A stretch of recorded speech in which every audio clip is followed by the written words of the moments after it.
At 9:46 a.m. last Tuesday, a black SUV parked at a corner east of the Iranian embassy headquarters in Beirut and dropped off a man carrying some 5 to 10 kilograms of explosives.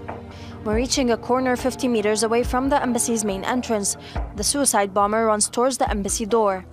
His suspicious move prompts embassy guards to open fire, forcing him to self-detonate meters ahead of his target.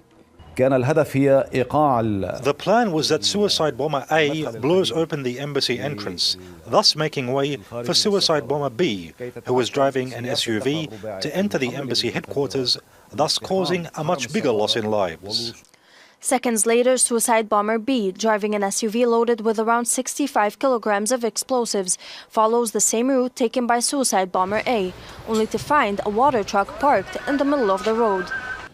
After the first blast went off, the head of the embassy's security team ran towards a vehicle which was stuck in between a water truck from the front and the embassy's cement blocks from the back.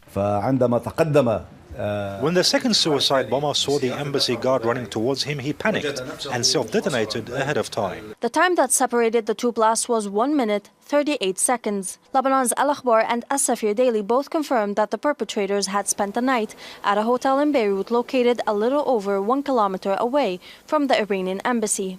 There is definitely a third party involved in this attack. This party facilitated the suicide bombers' entry into Lebanon, arranged their stay at the hotel, provided them with forged credentials, and most probably supplied them with the explosives. Lebanese intelligence services have so far managed to lift the perpetrators' fingerprints from their hotel room.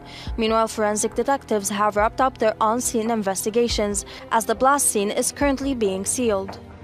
Experts who have studied the terrorist attacks against the Iranian mission here in Beirut have stressed that both suicide bombers have failed to self-detonate at the intended time and place. They added that despite the bloodlet, the fast response of the embassy guards has also contributed to reducing the damage and casualties.